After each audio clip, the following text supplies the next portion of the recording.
ፕሬዝዳንት ታደሰ ወረደ ዘደንግጽ ውሳነ ሕሊፉ ህጽጽመት ሐሳሰቢ ካብ ውድብ ዲሞክራሲያዊ ሶማሊስት ትግራይ ስምረት ተዋሂቡ ኢትዮጵያ አፍደገ ባህሪ አይድሊያን እዩ ዝበለ ፖለቲካዊ ውድብ እንተሃልዩ ክስረዝ ኣለዎ ክብል ኣይተ ግርማ ሰይፉ ገሊጹ ኔቶ ኣብ ምብራኽ ኪናት ማእኸላይ ምብራቕ ኣይሳተፍን ክብሉ ዋና ጸሓፊ ኔቶ ማርክ ሩት ሓቢሮም ሰላም ከመይ ትውዕሉ ዝኸበርኩም ተኸታተልቲ ቃርፋ ሚድያ ኩሉ ግዜ ምሳና ስለ ዝኾንኩም ነመስግን ኣብ ዝርዝራቶም ክሰግረ ሰናይ ጻንሒት ክኾነልኩም ተመንየ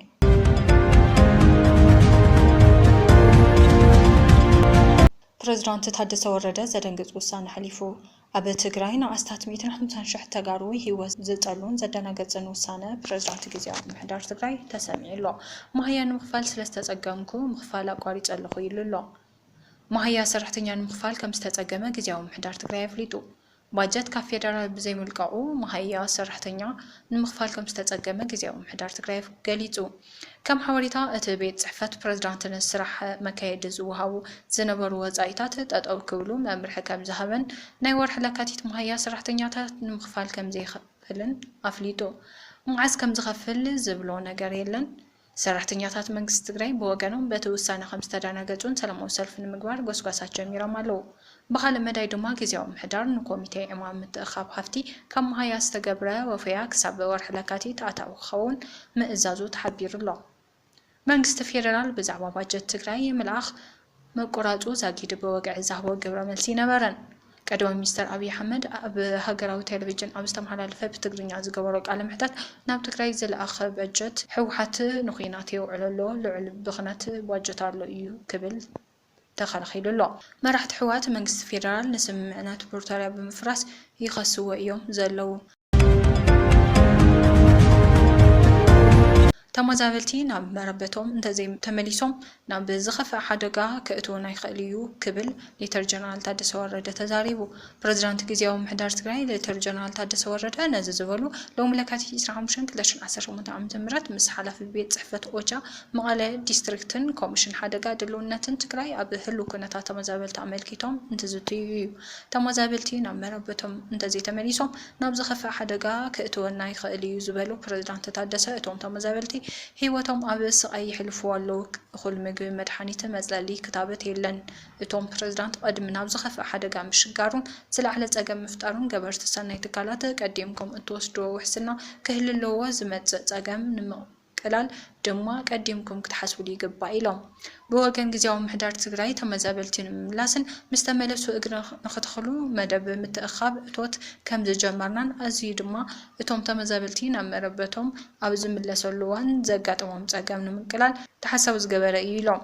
ሓላፊ ቤት ጽሕፈት ዩኤን ኦቻ ትግራይ ሳብ ኦፊስ ሎኮጂ ፓተር ምስ ፕሬዝዳንት ግዚያዊ ምሕዳር ትግራይ ሌተር ጀነራል ታደሰ ኣብ ጉዳይ ምምላስ ተመዛበልትን ሰብኣዊ ሓገዝን ኣብ ዝዘተየሉ እዋን ብወገኖም ካብ ለገስቲ ሃገራት ዝረኸብዎ ዝነበረ ሰብኣዊ ሓገዝ ጸገም ከም ዘጋጠሞም ገሊጾም ሓላፊ ቤት ጽሕፈት ኦቻ መቐለ ዲስትሪክት ከም ዝገለጽዎ ኣብ ትግራይ ኣብ ባንክታት ናይ ጥረ ገንዘብ ሕጽረት ብምግጣሙ ንተመዛበልቲ ክንሕግዝ ኣይከኣልናን ኢሎም ይኹን ዳ እምበር ዝተወሰኑ ገበርቲ ሰናይ ትካላት ከም CRS IRC NRC ዝበሉ ካብ ፌደራል ባእታ ጥረ ገንዘብ ብምምጻእ ነቲ ጸገም ኣብ ምቅላል ጅማሮታት ከም ዘሎ ገሊጾም እዮም ብተወሳኺ ናይ ነዳዲ መድሓኒት ክታበት ምግቢ ቀረብ ዝኣምሰሉ ጸገማት ብሰፊሑ ከም ዘጋጥም ብምጥቃስ ነዚ ንምፍታሕ ኣብ ጻዕሪ ከም ዝርከቡን ነዚ ዘላቕ መፍትሒ ንምምጻእ ናይ መዳርግቲ ኣካላት ልዑል ጠመተ ሓገዝን ከም ዘድሊ ሓቢሮም ህጹጽ መተሓሳሰቢ ካብ ውድብ ዲሞክራሲያዊ ስምረት ትግራይ ስምረት ተዋሂቡ ውድብ ስምረት ኣብ ዘውፅኦ ሓበሬታ ካብ ኪናት ወጻኢ ክነብር ዘይኽእል ጉጅለ ድሕረት ንመሳለጢ ኺናት ዝውዕል ሃፍቲ ተፈጥሮ ብምጉሕጓሕ ናይ ገጠርን ከተማታትን ሰፋሕትን መሬታት ብዘይ ኣግባብ ብምሻጥ መንግስታዊ ባጀት ኣብ ዘይወዓሉ ክምደብ ብምግባር ሃፍቲ ናይ ተኸልል ካባኸን እናሰርሐ ምጽንሑ ገሊጹ ብሓደ ገጽ ናይ የካቲት 2018 ደሞዝ ከይኽፈል ኣዚዙ እናሎ ብኻልእ ገጽ ድማ በቲ ገበነኛ ጉጅለ ዝምራሕ ኮሚቴ ካብ ሓደ መንግስቲ ሰራሕተኛ ወርሓዊ ደሞዝ እንተናእሰ 20 ሚእታዊ ክቑረጽ ምድብ ኣውሪዱ ምህላው ብምሕባር እዚ ኸይኣክል እቶት ምትእኻብ ብዝብል ገንዘብ ንኽዋፃእ ብዘካየዶ መጠን ሰፊሕ ጎስጓስ ከይሰመረሉ ምስ ተረፈ ኣብ ትሕቲ መንግስቲ ዘመሓደሩ ዝነበሩ ገዛውትን ታሪኻዊ ቅርስታትን ከይተረፈ ንምሕራጅ ይሻባሸብ ከም ዘሎ ረዲኡ። ኣብ መንጎ ክሕርጆም ወሲኑ ዘሎ ቤት ጽሕፈት ኤፍኤም መቐለ መነን ሆቴል፣ ሜጋ ሕትመት፣ ኤክስትራ ፖሊስ ኣብ ኪሓ ዝርከብ ትርንጎ ሆቴልን ካልኦት ሰፋሕቲ ትሕዝቶ መሬት ዝርከብዎም ብርክት ዝበሉ ሃፍቲ ህዝቢ ትግራይ ንተሓባበርቶም መሻርክቶምን ዝኾኑ ሰብ ሃፍቲ ግልጽነት ብዘይብሉ ብውሻጠ ውሽጢ ክሕርጅዎም ይሰርሑ ከም ዘለዉ ውድብ ስምረት ከም ዘረጋገፀ ኣብ መግለፂኡ ሓቢሩ። ነዞም ናይ ህዝቢ ሃፍቲ ዝኾኑ ቀወምቲ ንብረት መንግስቲ ከመሓድሮም እምበር ናብ ሳልሳይ ወገን ከመሓላልፎም ከም ዘይኽእል ብኣዋጅ ዝተኸልከለ ኮይኑ እናሃለወ ሕጊ ብምጥሓስ ዝፈጸሙ ተግባራት ተሓታትነትን ዘስዕቡ ምዃኖም ኣብ ግምት ብምእታው ኣብዚ ተስፋ ዝቆረፀ ጉጅለ ድሕረትን ጉሕለትን መሳርሒ ብምዃን ውልቀ ተመልሚልኩም ትሳተፉ ዘለኹም ሰብ ሃፍቲ ብምልኹም ተጫሪትና ሲዕርናዮ እዩ ዝብል መከራኸሪ ሓሳብ ተቐባልነት ከም ዘይብሉ ፈሊጥኩም ብህፁፅ ካብዚ ዓይኒ ዘፍጠጠ ጉሕለት ክትቁጠቡ ኣጥቢቕና ነተሓሳስብ እውን ኢሉ። ነዚ ፃውዒትን መተሓሳሰብን ዓሸሽ ብምባል ኣብዚ ዘይሕጋዊ ጨረታ ኢዱ ዝሐወሰ በዓል ሃፍቲ ኣብ ጥፍኣት ውግእ ትግራይ እዚ ድሑር ጉጅለ ኢዱ ከም ዝሐውስን እጃሙ ከም ዘበርክትን ተቆፂሩ ናይ ሕጊ ተሓታትነት ከም ዘስዕብ እናፍለጥና ኣብዚ መዳይ ባንክታት እውን ዝኾነ ይኹን ሜላ መስርሕ ባንክታት ተጠቒመን ኢደን ከይእትዋ ውድብ ስምረት ሓቲቱ። ምምሕዳር ከተማ መቐለ ዘመሓድሮም ኮነ ንምሻጣ ዘውፅኦም ኣባይቲ የለውን ብምባል ዶክተር ረዳእ በርሀ ከንቲባ ከተማ መቐለ ንውድብ ስምረት መልሲ ሂቡ።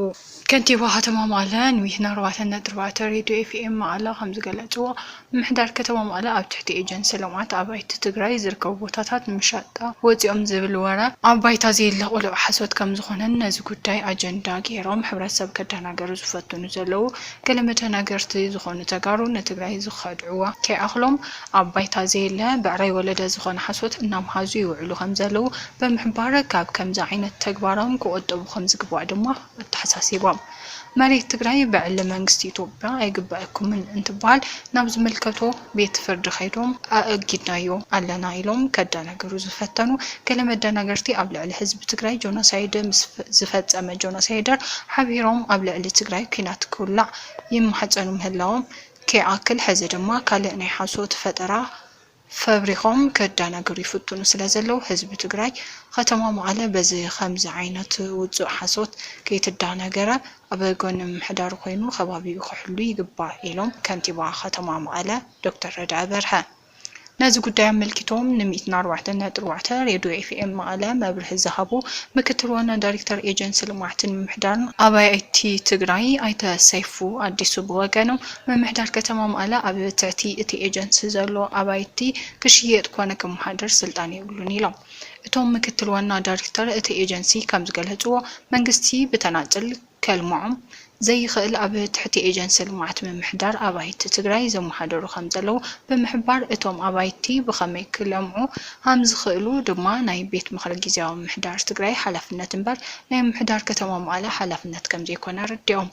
ምምሕዳር ከተማ መቐለ ዘመሓድሮ ኮነ ዝእዝዞ ኣባይቲ የብልናን ዝበሉ ኣይተሰይፉ ኣብዚ ቀረባ እዋን ኣብ ትሕቲ ኤጀንሲ ልምዓትን ምሕደራን ኣባይቲ ትግራይ ዝርከቡ ገዛውቲ ምምሕዳር ከተማ መቐለ ንመሸጣ የውፅኦም ኣለዎ ዝብል ዛዕባ ካብ ሓቂ ዝረሓቐን ኣብ ባይታ ዘየለን ውፅእ ሓሶት ከም ዝኾነ ረዲኦም። ኣብ ትሕቲ ኤጀንሲ ልምዓትን ምሕደራን ኣባይቲ ዘመሓደሩ ዘይለምዕ መሬት ክለምዑ ናብ ዝኽእሉ ወገናት ምምሕላፍ ዝፈቅድ ዕላው ዝኾነ መምርሒ ኣሎ እዩ ዝበሉ ኣይተሰይፉ ይኹን ዳ እምበር ከምቲ ሕዚ ዘናፈሰሎ በለካልካዕካ ዘይኮነስ ህዝቢ ፈሊጥዎ ዝግበር እምበር ተሓቢእኻ ዝፍፀም ከም ዘይኮነን ክሳብ ሕዚ ናብ ሳልሳይ ወገን ንምሕላፍ ተባሂሉ ዝወፅእ ኮነ ዝተፀንዐ ቦታ የለን ኢሎም። ኣብ ትሕቲ ኤጀንሲ ልምዓት ኣባይቲ ትግራይ ዘመሓደሩ ዘይልሙዕ ቦታታት ምስ መዳርግቲ ኣካላት ብምዃን ሓቢርካ ምልማዕ ከም ዝከኣል ኣዋጅ ወፂሉ እዩ ዝበሉ ኣይተሰይፉ እዚ ከምዚ ዓይነት ተመክሮ ድማ ኣብ መላእ ኢትዮጵያ ብሰፊሕ ይስርሐሉ ዘሎ ጉዳይ ስለ ዝኾነ ኣብ ትግራይ በፂሑ ነውሪ ዝኾነሉ ወይ ዝእግዶ መምርሒ ኮነ ደንቢ ዋላ እኳ ተዘይሃለወ ክሳብ ሕዚ ግን ምስ ሰብ ሃፍቲ ሓቢርካ ዝልማዕ ወይ ድማ ምስ መዳርግቲ ኮይንካ ዝተጀመረ ነገር የለን ኢሎም። ኢትዮጵያ ኣፍ ደገ ባሕሪ ኣየድልያን ዝብል ፖለቲካ ውድብ እንተሃልዩ ክስረዝ ኣለዎ ክብል ኣቶ ግርማ ሰይፉ ገሊጹ። ኢትዮጵያ ኣፍ ደገ ባሕሪ ኣየድልያን እዩ ዝብል ፖለቲካ ውድብ እንተሃልዩ ክስረዝ ካብ ፖለቲካ መድረክ ክእለን ኣለዎ ክብል ሓላፊ አመራርሓ ውድብ የኢትዮጵያ ዜጎች ለማህበራዊ ፍትህ ኢዜማ ንሓላፊ ቢሮ ምጽባቅን ሓምለዋይ ልምዓትን ከተማ አዲስ አበባን ኣቶ ግርማ ሰይፉ ገሊጹ። አቶ ግርማ ኣብቲ ምስ ጋዜጣ አዲስ ዘመን ብዝገበሮ ቃለ ምሕተት ጉዳይ ምርጋጽ ኣፍ ደገ ባሕሪ እታ ሃገር ኣብ ዝቕጽል መምሕያሽ ቅዋም ኢትዮጵያ ኣቕልቦ ክወሃቦን ናይ መንግስቲ ግዴታ ኮይኑ ብሕጊ ደረጃ ክዋጻእ ኣለዎ ኢሉ። ኣብ ቅዋም ግብፂ አንቀጽ 19 ድሕነት ማይ ኒል ምሕላው ናይ ቅዋም ግዴታ ምዃኑ ከም ኣብነት ዝጠቐሰ ኣቶ ግርማ ኣፍ ደገ ባሕሪ ምሕላው ኣብ ኢትዮጵያ እውን ቀዋማዊ ግዴታ ክኸውን ከም ዘለዎ ኣስሚሩሉ። ኣቶ ግርማ ሃገራዊ ረብሓታት ናይ ምሕላው ሓላፍነት መንግስቲ ክወሃቦ ከም ዘለዎን ዝኣምን ኮይኑ ኣንጻር እዚ ሃገራዊ ረብሓ ደው ዝበሉ ኣካላት ምቁፅጻር እውን ናይ መንግስቲ ግዴታ ክኸውን ከም ዘለዎ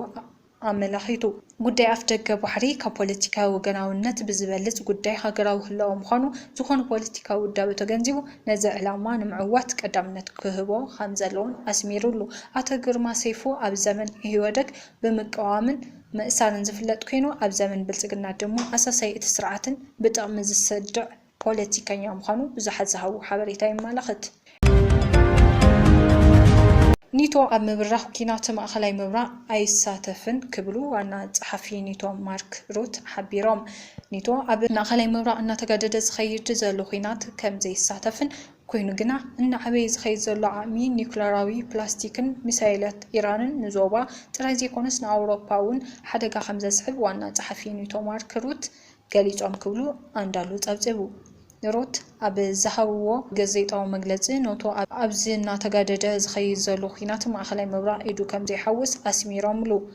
እቶም ዋና ጸሓፊ ኣብ ቀረባ እዋን ኣብ ማእኸላይ ምብራቕ ዝረአ ዘሎ ምዕባለታት ብዝምልከት ንዝቐረበሎም ሕቶ ኒቶ ኣይሳተፍን እዩ ኢሎም፣ ሓደ ነገር ክንጻር ዝግብኦ ግና ኢራን ኒውክለራዊ ዓቕምን ዓቕሚ ፕላስቲክ ሚሳይላትን ክትከውን ቀሪባ ኣላ። እዚ ድማ ንዞባ ማእኸላይ ምብራቕ ጥራይ ዘይኮነስ ንህልውና እስራኤል ናብ ሓደጋ ዝእቱን ንኣውሮፓ እውን ስጋት ፈጢሩ ኣሎ ክብል ወሲኾም ገሊጾም። ሩት ኢራን ጻሕታሪታ ኩናት እያ ብምባል ንዓሰርታት ዓመታት ብዝተፈጸመ ግብረ ራዕዳዊ መጥቃዕትን ፈተነታት ቅትለትን ተሓታቲት ምዃና ከሲሶም። ዝኸበርኩም ተኸታተልቲ ቃልፋ ሚድያ ዜናታትና ነዚኦም ይመስሉ ነይሮም። ሓቢርኩምና ስለ ዝጸንሐኩም ነመስግን። ሰላም።